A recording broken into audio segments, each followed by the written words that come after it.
Salutations curieux. Un embargo, au niveau économique et politique, désigne une opération visant à interdire tout commerce avec un État ou une organisation non gouvernementale. Il est toujours dicté par une organisation politique ou un État. Par exemple, en 1977, le Conseil de sécurité des Nations Unies vote un embargo sur les ventes d'armes à l'Afrique du Sud.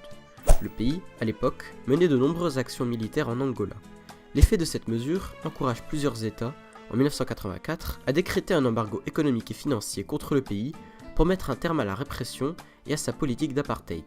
Cela a d'ailleurs eu pour effet de remettre en cause l'autorité du régime en place. Le 27 mai 2002, l'Union européenne instaure un embargo contre l'organisation terroriste Al-Qaïda et les talibans visant à interdire tout commerce d'armes avec ces organisations. Mais l'exemple le plus connu étant celui de Cuba. Le 3 février 1962, l'Organisation des États américains vote l'exclusion de Cuba. Ainsi, toute relation commerciale, diplomatique ou aérienne entre Cuba et les autres pays américains sont interdites. De plus, il était difficile voire impossible pour un Américain d'aller à Cuba suite à cette décision. Cet embargo représentait une volonté d'isoler et d'asphyxier Cuba afin de faire tomber le régime de Fidel Castro.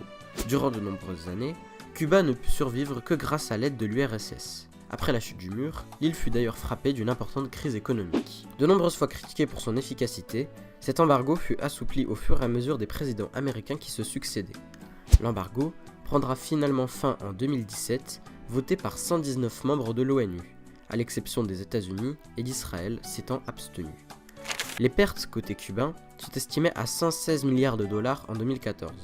Cet embargo, de 55 ans, est le plus long de toute l'histoire. Merci d'avoir regardé. Comme d'habitude, le lien de toutes mes sources sont dans la description, ainsi que le lien de la musique utilisée dans cet épisode. En tout cas, je vous dis au revoir curieux.